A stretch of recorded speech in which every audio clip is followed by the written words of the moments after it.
Howard's famous stage play, Present Laughter, with Rolf Lefevre, the well-known South African-born BBC actor, in the role of Gary Essendine. Present Laughter has been adapted for radio and produced by Michael Silver.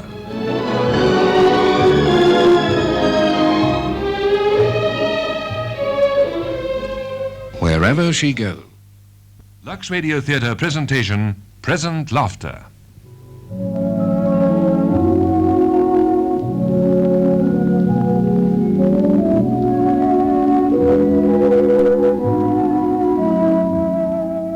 Gary Essendine is a famous actor, a very famous actor indeed. True, he's past 40 now, but he's lost nothing of that debonair charm that has distinguished him for so many years. Daphne Stillington, a pretty girl of 23, is discovered one mid-morning in a pair of men's pyjamas and a dressing gown. Discovered by Monica Reed, Gary Essendine's secretary, who has just introduced herself. Is there anything I can do for you? Well, I'm afraid it's rather awkward. You see, Mr. Essendine drove me home last night from a party, and I idiotically forgot my latchkey. And so he sweetly said I could stay here in the spare room. I hope you were warm enough. Oh, yes, thank you. I kept the heater on. Very sensible. And now I was wondering if somebody could tell Mr. Essendine that I'm here. I expect he'll remember when he wakes up. Have you any idea when that will be? I'm afraid not. If he didn't leave any special time to be called, he might sleep on indefinitely. Have you known Mr. Essendine long? Well, no, not exactly. I mean, of course, I've known him for ages. I think he's wonderful.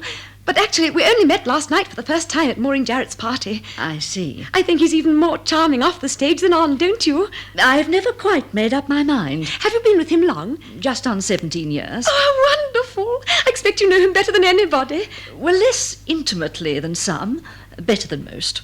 Is he happy, do you think? I mean, really happy? I don't believe I've ever asked him. He has a sad look in his eyes now and then. Oh, you noticed that, did you? Yes, we talked for hours last night. He told me all about his early struggles. Did he by any chance mention that life was passing him by?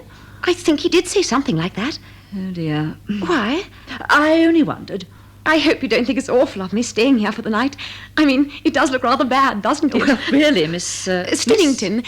Daphne Stillington. Miss Stillington, it's hardly my business, is it? No, I suppose not. But I wouldn't like you to think... 17 years is a long time, Miss Stillington. I gave up that sort of thinking in the spring of 1935. Oh, I see.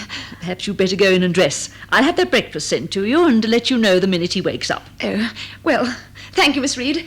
I do so want to thank him. Another of those mornings. Monica! I suppose it's of no interest to any of you that I've been awakened from deep sleep by everybody screaming like banshees. What's going on? I've been talking to Miss Stillington. And who the devil is Miss Stillington? You met her at a party and brought her home here, and you told her about your early struggles, and she stayed the night. She's in the spare room. Oh, she's a darling. I remember now. I'm mad about her. What did you say her name was? Stillington. Daphne Stillington. She wants to say goodbye to you and thank you. Whatever for? That, Gary, dear, I am in no position to say. Well, she's probably sobbing her heart out in there. Why don't you go and see? Lend me a comb, and I will. Here.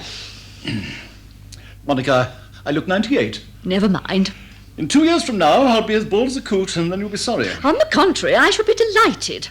There will be fewer eager, gently bred debutantes ready to lose their latchkeys for you when you've got a toupee perched on the top of your head, and life will be a great deal simpler. I shall never wear a toupee, Monica. I intend to grow old with distinction. Well, I'm sure that will be a great relief to all of us. Here's your sordid little comb. Thank you. Now, do go and say a nice goodbye scene. There's a dear. Get rid of her as quickly as possible.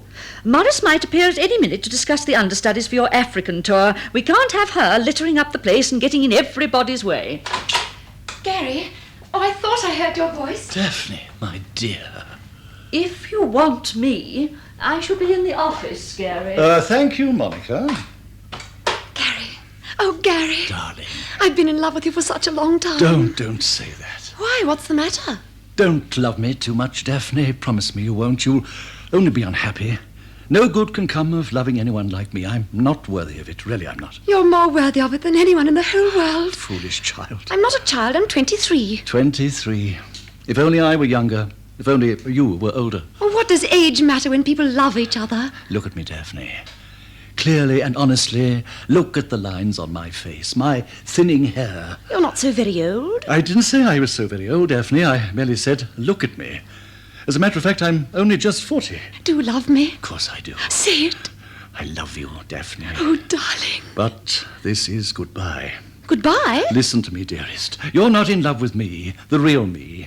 You're in love with an illusion. The illusion I gave you when you saw me on the stage. Last night I ran the risk of breaking that dear young illusion forever, but I didn't. Oh, thank heaven, I didn't. It's still there. I can see it in your eyes, but never again. Never, never again. That's all I can dare hope for now. Moments like last night. That's why I'm so lonely, sometimes so desperately lonely. But I've learned one bitter lesson in my life, and that lesson is to be able to say goodbye. But it was the real you last night. You weren't on the stage. You weren't acting. I'm always acting, watching myself go by. That's what's so horrible. I see myself all the time, eating, drinking, loving, suffering. Sometimes I think I'm going mad. I could help you if only you'd let me. If only you could, but it's too late. It isn't. I'll prove it to you. Listen, my dear. I'm not free, like other men, to take happiness when it comes to me. I belong to the public and my work. In 2 weeks' time, I'm going away to Africa with a repertory of 6 plays. Do you understand what that means?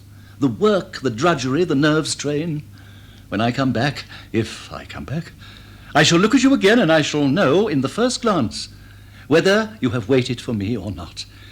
Please, please come here now and kiss me once, just once, and then go. Oh, Gary.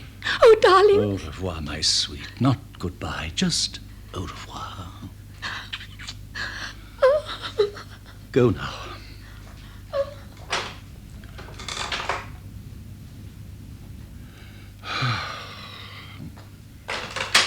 Well, has she gone? Miss Stillington will be leaving Monica just as soon as she's dressed. There's a rather complicated letter here from some Boy Scouts. Good heavens. Apparently you're a patron of their dramatic club. They're giving a performance and want you to send them a message. All right, send them one. What shall I say? Monica, dear, don't tell me that you've arrived at the age of 43 and are unable to send a message. Excuse me, Monica. Oh, don't bother, Miss Erickson. I'll go. Good morning, Monica, dear. Liz, we thought you weren't coming back from Paris until tonight. I came over on the ferry, loaded with gifts, like an Eastern potentate. Here's one for you. Oh, lovely. It's a bottle of scent and very expensive. Now, what's he up to? In the bath, probably. I haven't seen Fred around. His day off. An extraordinary servant, that one. He has a most resolute way of always calling me Miss. I think he has a sort of idea that when you gave up being Gary's wife, you automatically reverted to maidenhood. It's a very pretty thought. Oh, come in, Miss Stillington. This is Mrs. Essendine, Miss Stillington. Oh, how do you do? Do you mean, are you Gary's wife? Yes.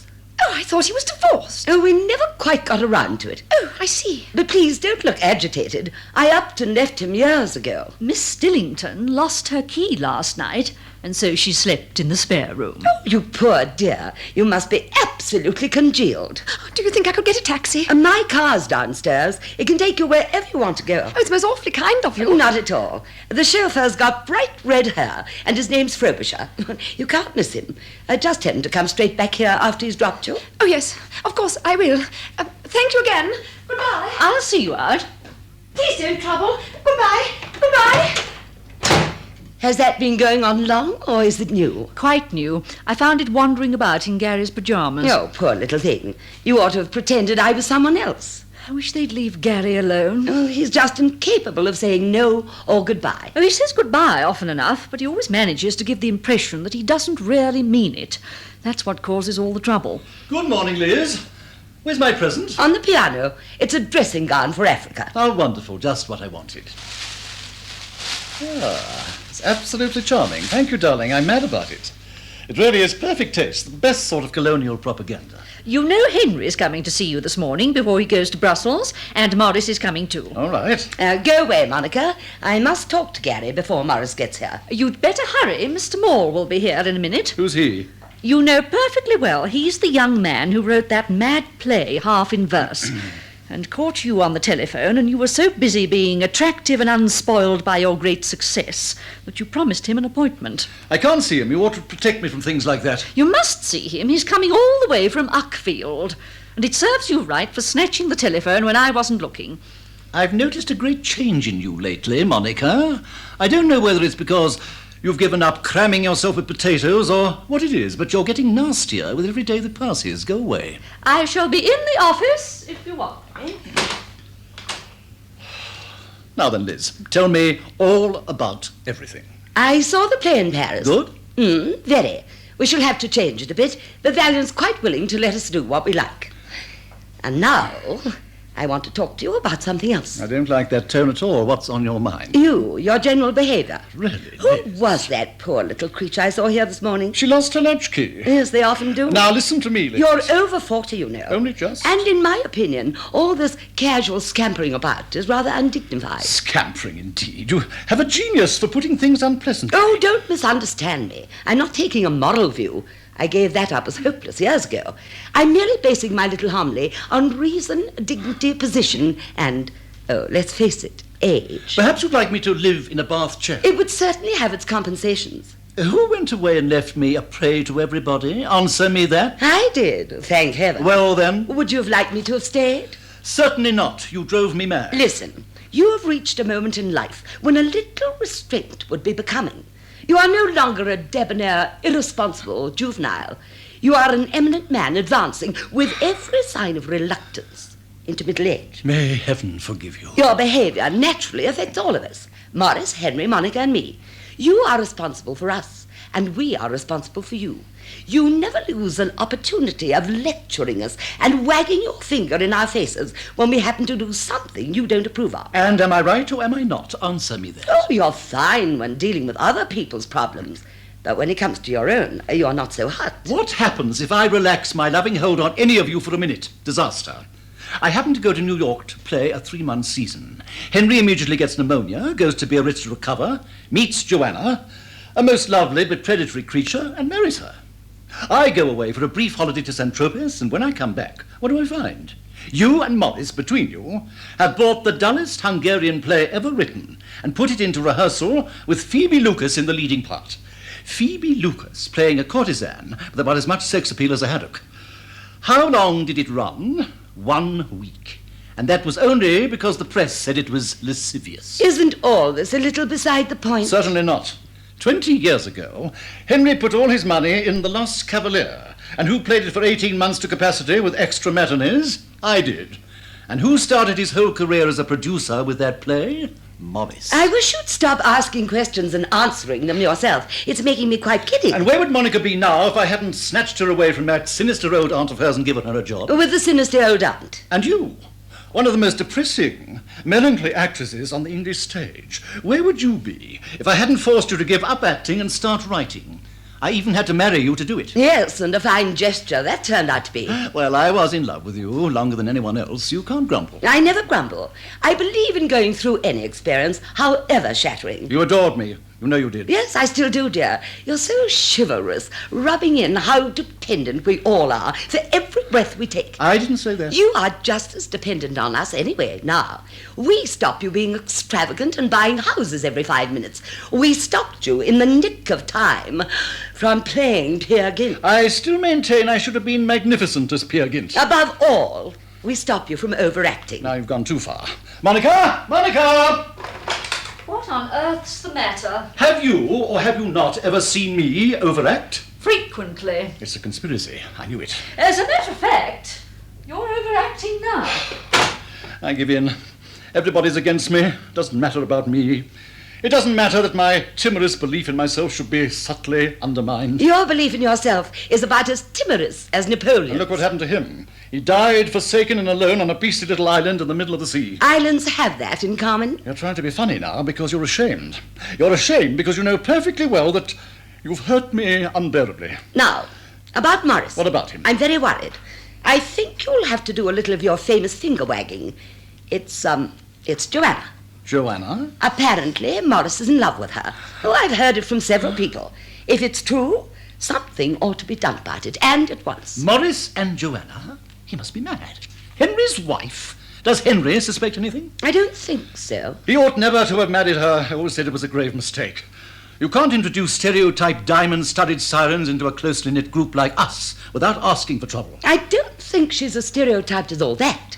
But she's dangerous, all right. I've always run a mile from her. Morris, he couldn't be such a fool, could he? He's been looking a bit mournful for some time. I've had a feeling something was wrong. Oh, it's too tiresome.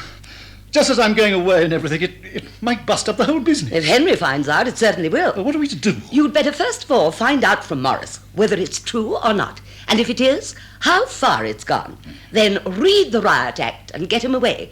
Take him to Africa with you. Anything. Oh, there's that beastly young man from Uckfield. Monica! All right, I'll see to it. My life is one long torment and nobody even remotely cares. Oh, don't be idiotic. Come through this way, Mr. Moore. Oh, thank you. Mr. Moore, this is Mr. Essendine. How do you do? How do you do? This is my wife, Mr. Moore. She just popped in for a minute and is now about to pop out again. Oh. I know you have an appointment with Gary, and I wouldn't interrupt it for the world. I'll say goodbye. Goodbye. Goodbye, Gary. Goodbye, Monica. Bye. Bye, Liz. So, you've come all the way from Uckfield, Mr. Moore. It isn't very far. Well, it sort of sounds far, doesn't it? It's quite near Lewis. And there's nothing to worry about, is there? I have your script in the office if you'd like to take it away with you. Thank you very much. I'll put it in an envelope. Oh, thanks. I want to talk to you about your play. I expect you hated it. Well, to be candid, I thought it was a little uneven. I thought you'd say that. I'm glad I'm running true to form. I mean, it really isn't the sort of thing you would like, is it? In that case, why on earth did you send it to me? I just took a chance. I mean, I know you only play rather trashy stuff as a rule, and I thought you might like to have a shot at something deeper. What is there in your play that you consider so deep, Mr. Maule, apart from the plot, which is completely submerged after the first 4 pages? Plots aren't important. It's ideas that matter. The theatre of the future is the theatre of ideas. That may be, but at the moment I'm occupied with the theatre of the present. And what do you do with it? Every play you appear in is exactly the same. Superficial, frivolous, and without the slightest intellectual significance. There can be 2 opinions about it.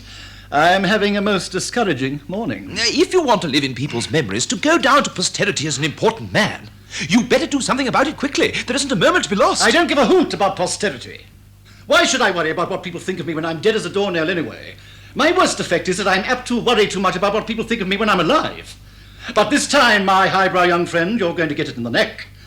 To begin with, your play is not a play at all. It's a meaningless jumble of adolescent pseudo-intellectual poppycock. It bears no relation to the theatre or to life or anything.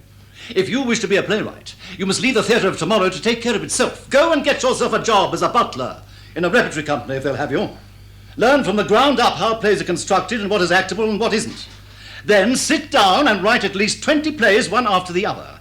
And if you can manage to get the 21st production for a Sunday night performance, you'll be darned lucky. I had no idea you were like this. You're wonderful. Give me strength. I'm awfully sorry if you thought I was impertinent, but I'm awfully glad too, because if I hadn't have been, you wouldn't have got angry. And if you hadn't have got angry, I shouldn't have known what you were really like. You don't in the least know what I'm really like. Oh, yes, I do. Now. For a long time, you've been a sort of obsession with me. I saw your last play 47 times.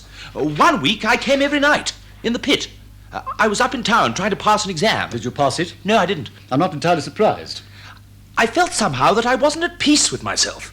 And gradually, bit by bit, I began to realize that you signified something to me. What sort of something? I don't quite know. Not yet. That not yet is one of the most sinister remarks I've ever heard. Can I come and see you again? I'm afraid I'm going to Africa. Would you see me if I came to Africa too? I really think you'd be happier in Uckfield. I expect you think I'm mad. But I'm not really. I just mind deeply about certain things. But I feel much better now because I think I shall be able to sublimate you all right. Good. Now I'm afraid I shall have to turn you out because I'm expecting my manager and we have some business to discuss. It's all right. I'm going immediately. Shall I give you your script? No, tear it up. You were quite right about it. It was only written with part of myself. I see that now. Goodbye. I can see myself out. Goodbye. Monica!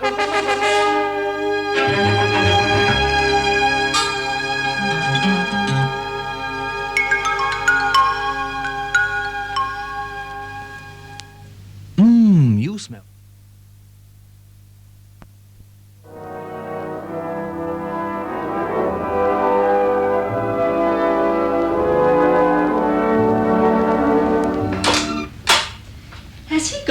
If ever that young man rings up again, get rid of him at all costs. He's as mad as a hatter. Why, what did he do? He started by insulting me and finished by sublimating me. Poor dear, you look quite shattered. Oh, that's Morris. I'll let him in. Thank you, Monica. Oh, hello, Morris. And Henry, too. We came together. Hello, Monica. Come in. Well, both of you. Oh, that's right, Gary. Morris has some lovely bad news for you. That's all I need this morning. What is it? Laura Fenwick can't come to Africa. She's broken her leg. Well, really. Well, who can we get to replace her? Morris wants Beryl Willard, but I don't think she's quite right. So you want Beryl Willard, do you? Why not? She's extremely competent. I agree with you. Beryl Willard is extremely competent. She's been extremely competent for well over 40 years. In addition to her competence, she's contrived with uncanny skill to sustain a spotless reputation for being the most paralyzing, epoch-making, monumental, world-shattering bore that ever drew breath. Oh, now, really, Gary, I don't see... You don't see? Very well, I will explain further. Just one thing, and it's true. No prayer, no bribe, no threat. No power, human or divine, would induce me to go to Africa with Beryl Willard. I wouldn't go as far as Wimbledon with Beryl Willard. What he's trying to say is he doesn't care for Beryl Willard. All right, she's out. Whom do you suggest? Oh, just a minute. If you're going to start one of those casting arguments, I'm going out. I've got to catch a plane for Brussels.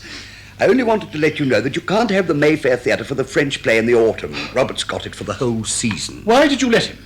The forum's much nicer anyhow, and the capacity's bigger. It's a conspiracy. You've both been trying to get me into that unheated morgue for years. Arrange it later, will you, Morris? He's obviously in one of his states this morning. I can't stop now. Now, what are you going to Brussels for, anyhow? Business. Nice, ordinary, straightforward business. Nothing to do with the theatre at all. I can't wait to get there. Goodbye, everyone. Goodbye. Bye. By the way, Morris, Yes? you might call up Joanna. She's all alone. I have. I'm taking her to the opening of the Haymarket tomorrow night. Oh, fine. Goodbye. Do you want me any more? Why, what are you going to do? I'm going to write to Beryl Willard. Ask her to come and live with you. So you're going to take Joanna to the Haymarket tomorrow night, are you, Morris? Yes? Why? People are talking, Morris. What about... About you and Joanna. Rubbish. It's perfectly true, and you know it. Are you in love with her? Of course I'm not. Are you preparing to be? Mind your own business. If this isn't my business, nothing is. If you're fooling about with Joanna and Henry finds out, do you realize what it will mean? I refuse to go on with this conversation. Listen to me, Morris. You and Henry and Monica and Liz and I share something of inestimable importance to all of us, and that something is mutual respect and trust. Joanna is alien to us. She doesn't really belong to us and never could. Henry realizes that perfectly well, and to do him justice, he has never tried to force her upon us. But don't believe for a moment that Joanna isn't a potential danger, because she is. All I implore you is this: be careful. You needn't even answer me, but be careful.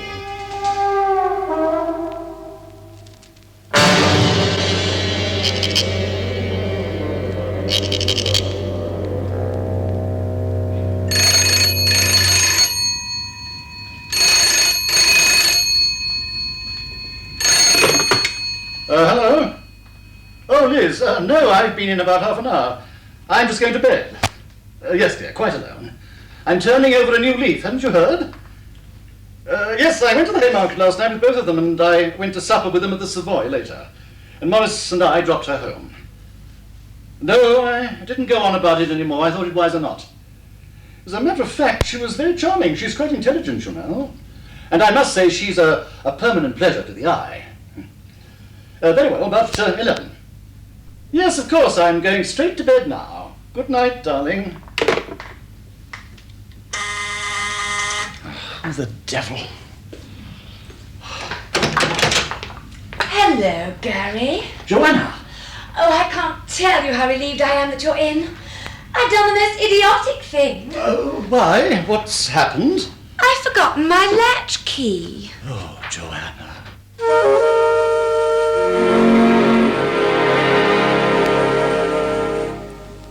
Joanna! Good morning, Monica. Did you stay the night here? Yes. Wasn't it sweet of Gary to let me? I did the most idiotic thing. I lost my latchkey. You lost your latchkey. I was in absolute despair, and then I suddenly thought of Gary. You suddenly thought of Gary. Why do you keep repeating everything I say? I don't know. It seems easier than saying anything else. By the way you look, anyone would think I'd done something awful. Obviously, you're a better judge of that than I. I don't really feel equal to continuing this rather strained conversation before I've had some coffee. I always knew you'd cause trouble. There's somebody at the door. You'd better go into the spare room. I'm quite happy here, thank you. As you please. Good morning, Monica. Liz, Joanna's here. Joanna. She spent the night here, in the spare room. I see. We must handle this firmly, Monica. Quite. Good morning, Joanna. Liz! This is a surprise. I tried to get you for hours last night. I'd lost my latchkey and was in the most awful state, but you weren't in. I was in from 10 o'clock onwards. You must have been ringing the wrong number. I gave the number you gave me. Oh, then I must have given you the wrong number. If you want me, Liz, I shall be in the office. Oh, poor thing. She's ever so much more faded than when I first met her. I suppose she's mad about Gary, like all of us. All of us, Joanna. I must say, he is enchanting. Oh, we had the most lovely talk last night. I think it would be better if neither Henry nor Morris know that you stayed here last night. Oh, good heavens, why? Henry wouldn't mind a bit. I wouldn't be too sure if I were you. Anyhow, Morris would. Morris? What on earth has Morris to do with it? I know perfectly well that you've been unfaithful to Henry with Morris, so you needn't trouble to deny it. That's the most abominable lie. I dined with Morris last night. He was very upset and became rather hysterical, as you know he sometimes does. And he told me everything. So, he told you everything, did he? It was quite natural that he should. We're very old friends, you know, all of us. A charming constellation of gossipy little planets circling around the great glorious sun. I was coming to that. What do you mean? I don't wish to know anything about what happened last night. I'll tell you one thing. The great glorious sun is not going to get tangled up in this, if I can help it. It should be interesting to know how. I don't think Gary, Henry, or Morris would like it if I told all of them the truth about your behavior. Are you trying to blackmail me? Yes, I am. You see, Gary, Henry, Morris, and I have all been devoted to each other for many years, and it would take more than you to break it up permanently. You're going to do what I tell you. And what if I don't? You'll be out, my dear, with all of us forever. With Gary, most of all, quite soon. Oh, and why should you imagine that I should mind so terribly, even if I were out with all of you, as you put it? Principally because you made such a terrible effort to get in. You'd have had better results, and much quicker, too, if you hadn't been so determined to be alluring. I've never been talked to like this in my life. I want you to promise me that you won't see Gary again before he goes to Africa. Then, nothing will be said. Well, really? Oh, that'll be Morris. He told me last night he was coming to see Gary at 11. I'll go, Liz. Thanks, Monica. It's Morris. Oh, good. Liz, Well, I can't face him. It'll be too unpleasant. I'll do what you say. you swear it? You swear you won't see him again? You'll go away to Paris where you won't see Gary? Yes, I swear it. Quickly, get into the spare room. Don't come out until I tell you. All right. Liz, it isn't Morris at all. It's Mr. Moore. Oh, we met before, do you remember? Yes, very well. Just the other day. Are you sure you had an appointment with Mr. Essendine? Oh, yes, indeed. I spoke to him on the telephone last night. He told me I was to come at 10:30. I fear I'm a little late. Go into the office a moment and I'll find out when Mr. Essendine can see you. Oh, it's very kind of you. Thank you very much. Listen, Monica, I've guaranteed that we won't say a word to Henry or Morris or anybody about her being here if she swears not to see Gary again before he goes. Did she? Yes, she did. But Morris will be here at any moment, and it's going to be awkward. There's a telephone in the spare room, isn't there? Yes. Is it the same number as this or different? It's the private wire. This one is an extension of the office. What's the number? Well, you know, it's the private line. Sloane 2642. Now, There he is. Liz, what are you going to... Let him in. I'm going into the spare room. I'll explain later. Oh, dear.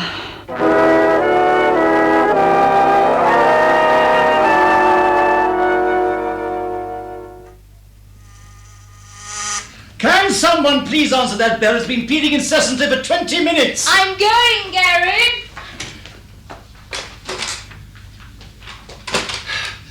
Liz, what were you doing in the spare room? Powdering my nose, Gary, darling.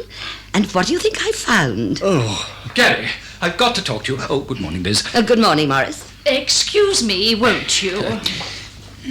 Gary, I'm in the most awful state. what about? Liz knows. I told her last night. Pull yourself together, Morris. Have a drink or something and try not to be silly. I don't want a drink. If I have a drink, it'll make it much worse. It always does. This is a most fascinating little conversation, but I must say I should appreciate the full flavour of it more if I had just an inkling as to what it was all about. Gary, I've made an utter fool of myself and lied to you into the bargain. Lied to me? Joanna and I love each other. Oh. It's been going on for several months, but we made a pact that we'd lie about it to everyone, whatever happened, in order not to make an awful mess and upset everything. But I'm not used to lying to you. I never have before. It's been absolutely driving me mad. Yesterday afternoon I couldn't bear it any longer, and I told Joanna I was going to tell you. She was furious, said she'd never speak to me again if I did, and went away and left me. I've been trying to find her ever since. She's disappeared. Her servants say she hasn't been home all night. I'm so terrified that something's happened to her. Perhaps it has. You don't like her, Liz. You never did. I'm not sure that I do, really, but I love her. Oh, you needn't fuss any more, Morris. Joanna spent the night with me. Spent the night with you? Yes, on the sofa. She lost her latchkey. She's there now. I told her I'd tell you to ring her up if I saw you. I'll get the number for you.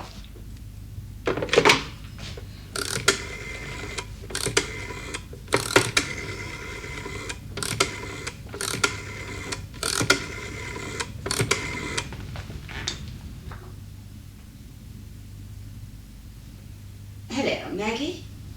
Is Mrs. Lippiott still there? All right. Here you are, Morris.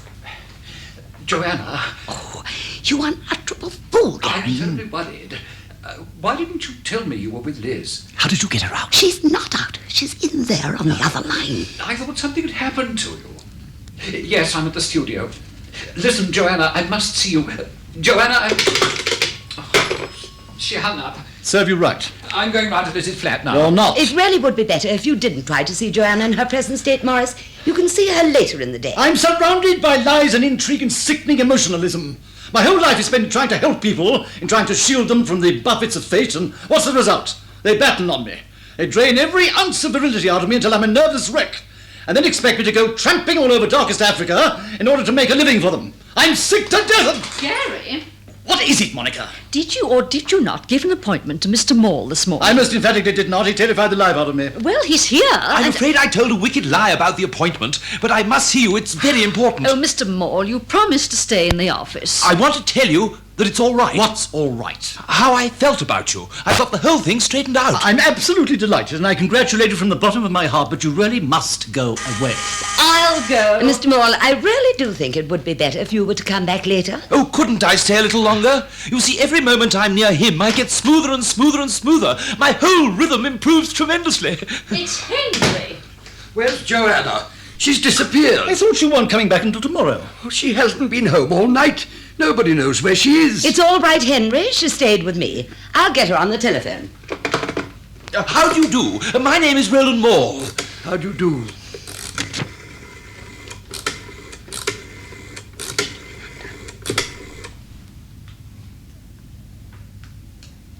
Hello? Joanna? Hold on a minute. Henry wants to speak to you. Yes, he's here, in the studio. Here you are, Henry. Darling, you gave me the most awful fright. No, I got through yesterday and there was no sense in staying. I sent a telegram. Are you coming back to the house? All right, I'll be in to change in about half hour. Very well, darling, I'll tell her. Liz, she says she's going out in a minute. Tell her to stay where she is. I'll pop in and see her presently. Liz says to stay where you are and she'll be around presently. What? Joanna, whatever's the matter? Liz, she says she feels as if she were in a French farce and is sick to death of it. That's the telephone. It never stops ringing. Tell her to shut it off. Liz says... Joanna! Oh, she's hung up. Gary, I'd completely forgotten. Lady Saltburn's niece. You promised you'd give her an audition and recommend her to the Royal Academy or something. They're here now. They must be sent away immediately. We can't send Lady Saltburn away. She gave us £50 for the Footlights Fund. You must see her. Now, it won't take a minute. Liz, can't someone stop her? It's all very exciting, isn't it? How can I possibly listen to people's nieces this morning? I'm on the verge of a nervous breakdown already.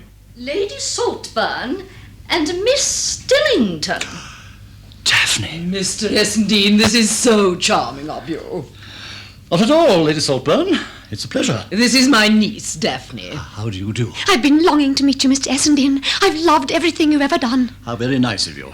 Daphne simply wouldn't give me any peace until I'd rung your secretary and absolutely implored her for an appointment.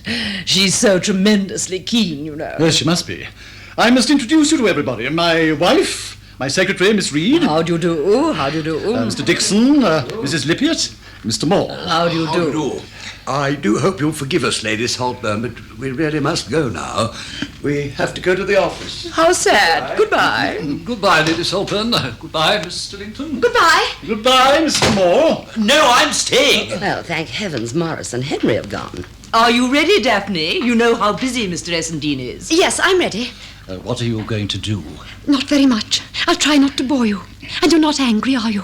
Daphne, really? What are you talking about? Mr. Essendine understands, don't you, Mr. Essendine? Mr. Essendine understands everything. He spends his whole life understanding absolutely everything. And what nobody else seems to understand is that the strain of it is driving him step by step to a suicide's grave. Don't be affected, Gary. My wife, Lady Saltburn, left me several years ago. Gnawing regret has embittered her. There's nothing worse than regret. Look at Chekhov. He knew. We have no time at the moment to look at Chekhov, Mr. Moore. Please don't be nervous, Miss Stillington. What are you going to do? Sing? I'm not nervous, but I wish you weren't so many miles away. I'm not going to sing. I'm just going to say a few lines. Very well. Fire away. We meet not as we parted. We feel more than all may see. My bosom is heavy-hearted, and thine full of doubt for me. One moment has bound the free. That moment has gone forever, like lightning that flashed and died, like a snowflake. That room is like a refrigerator, and I've no intention of staying in it 1 minute longer. Joanna! Will somebody kindly call me a taxi? Oh dear. You'd better take my car, Joanna. It's downstairs. The chauffeur's got red hair, and his name's Frobisher. Daphne! I shan't see you again, Gary, as I'm going to Paris tomorrow for a month. So this is goodbye. I do hope that when you go to Africa, you'll be wise enough to take all your staunch, loyal satellites with you. It's too dangerous for a little tinsel star to go twinkling off alone and unprotected.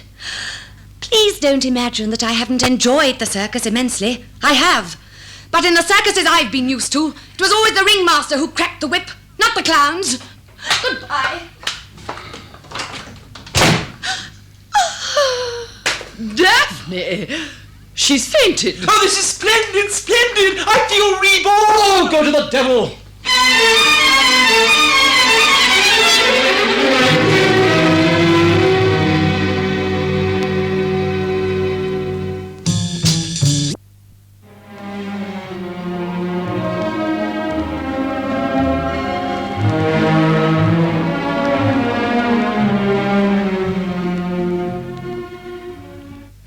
Well, that finishes the letters.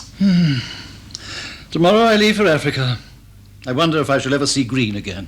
I see no reason why you shouldn't. I might die of some awful tropical disease or be bitten by a snake. I doubt if there are many snakes in the larger cities. I must be going home now. Don't leave me alone, Monica. I feel depressed. You were screaming for peace a little earlier. I'll be here first thing in the morning. I wish you were coming with me. I shall be utterly lost with some dreary, temporary African. Is Liz coming to the station? No. Why don't you go round and see her? You know perfectly well.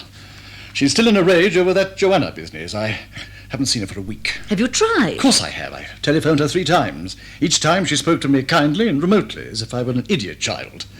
I'm not sure she didn't spell some of the words out to me. You'd better be careful if the telephone rings. Roland Maule has been calling up all week. I think I'd almost welcome him tonight. At least he'd be interesting psychologically. So would Rasputin. I feel dreadfully flat. I suppose one always does before going away. It's your own fault that you're alone, you know. You refused all offers.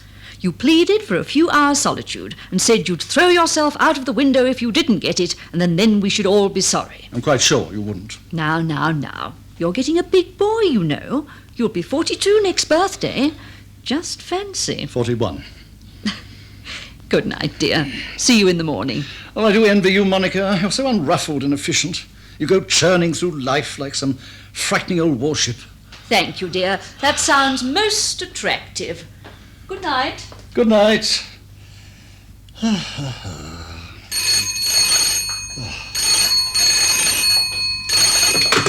Hello? Hello? No, it isn't.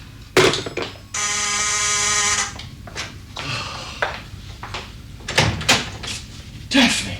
Please let me come in, Gary. Oh, Daphne, dear. This is very, very sweet of you to come and say goodbye. I haven't come to say goodbye. What do you mean? I'm coming with you. I bought my ticket this afternoon. You what? I've run away. I left a note from my aunt. You see, I know something. I've known it all the week, really, ever since that awful morning when I fainted. I know that you need me as much as I need you. Now, Daphne... No, please don't say anything for a moment. I've thought it all over very carefully. I know I'm very much younger than you and all that, but I can help you and look after you. Daphne, dear, this is really too absurd. You must go home at once. I felt ashamed on Thursday at first. Ashamed at playing a trick on you by making Auntie ring up for an audition. But when I was here, I was glad. Oh, so you were glad, were you? Yes, I was. I think that's why I fainted. You see, I suddenly realized the truth. What truth? How desperately lonely you really were, in spite of all those people around you, in spite of all your success.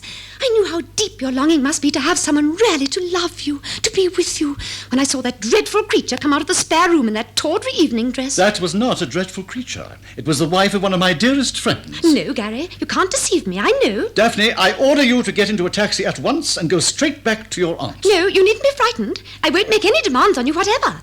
I don't want you to marry me or anything like that.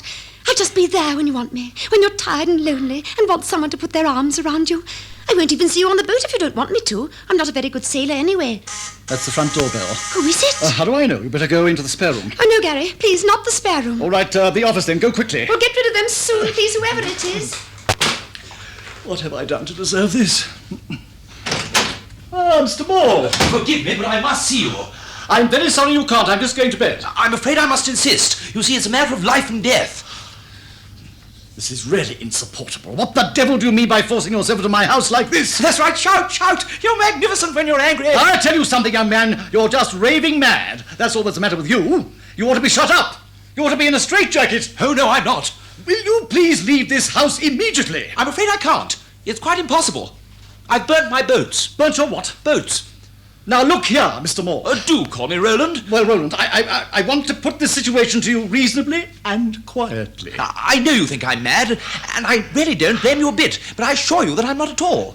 You see, you signify a great deal to me. In fact, you're part of me. I'm sure I'm very flattered, Roland. That's why I'm coming to Africa with you. That's what you're what? I bought a ticket today. It's only steerage, but it's better than nothing.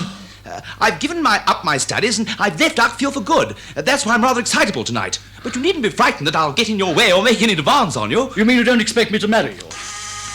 There's somebody at the door. Do be a good boy and go away now, will you? Please don't send me away. You're too great a person to be unkind. Please let me stay with you. I can protect you from a whole range of things you don't know anything about. Such as? Yourself. All your dangerous vibrations. You're surrounded by pitfalls. Every step you take is fraught with peril, but your head's in the stars and you can't see. It's extremely kind of you to take such a keen interest in me, Roland, but if you really care so deeply, you will do what I ask you and go quietly back to Uckfield. I shall never go back to Uckfield. The last train's gone now anyway. Look, I'll wait in the spare room. Oh, Mr. Ball, Roland! Oh... Hello, darling. Joanna, what's the meaning of this? Don't you know? Yes, I do. You're coming to Africa with me. You bought your ticket this afternoon. You're not going to make any demands on me, and you're not a good sailor. I'm a perfect sailor. Well, what are you doing? Ringing Henry. Oh, it's no good doing that. He's not in. When did you get back from Paris? This afternoon. Did you get my telegram saying goodbye? Yes, Monica read it out to me. I meant her to. I understood that you were going to stay in Paris for a month. No, you didn't, darling. You knew perfectly well I wouldn't. Oh, I railed against you, said the most dreadful things that you weren't there to hear. And then I remembered. What did you remember? I remembered what you said to me that night. You said, it doesn't matter what comes after this, what circumstances combine against us, what tears are shed. This is magic. The loveliest magic that I've ever known. That's out of the second act of Love is So Simple. Yes, I recognized it. I saw the play several times, you know. In that case, why did you believe it? Oh, I didn't. But the fact of your saying it proved something to me. It proved that you are no more emotionally sincere than I am. That you no longer need or desire the pangs of love, but are perfectly willing to settle for the fun of love. That, to date, is the most immoral statement I've ever heard in my life. But it's true. Oh, I can't guarantee that we'll be domestically happy together, but we'll have a good time. Well, I'll be darned. You were quite right when you said just now that I was coming to Africa with you. I am. I've got the bridal suite. It was all there was left. Oh, who's that? With any luck, it's the Lord Chamberlain. Liz, come in. Joanna's here. Really? Hello, Joanna. I think it only fair to tell you, Liz, I'm sailing with Gary tomorrow. What fun. So am I. What? Well, I decided this afternoon. It's certainly a big day for the shipping lines. If I may say so, Liz, I think it's rather silly of you. I really don't see why. It'll be charming. I've written a note to Henry and Morris explaining everything. Good. Then they will be coming too. I should like to take this opportunity of saying that I wish I were dead. Oh, nonsense, darling. You'll enjoy the voyage enormously. There won't be a dull moment. Personally, Liz, I think you're making the greatest mistake of your life. It's always foolish not to have the courage to admit defeat. You know, it's very important for all of us that this African tour of Gary's should be a success. Obviously, there is no way preventing you coming if you want to. But you'd better realize before it's too late that from the social and publicity angle, you'll be there as a friend of mine. I'll give you 3 guesses as to who that is. The gathering of the clans. I'll go, Gary. Perhaps I've been wrong about you after all, Gary. You haven't got the guts of a rabbit. I'm very glad I haven't. I'm sure they'd be extremely inadequate. Is it true? That's all I want to know. False friend! False friend! Come now. I've had a note from Joanna. Is what she says in it true? How do I know? I haven't read it. Don't prevaricate. She says that you've been lovers and that you're going away together tomorrow. Is that true? Perfectly true. Listen, all of you. Be careful, Gary. Joanna, you came here the other night determined to get me, didn't you? And you were plausible and superficially alluring enough to succeed.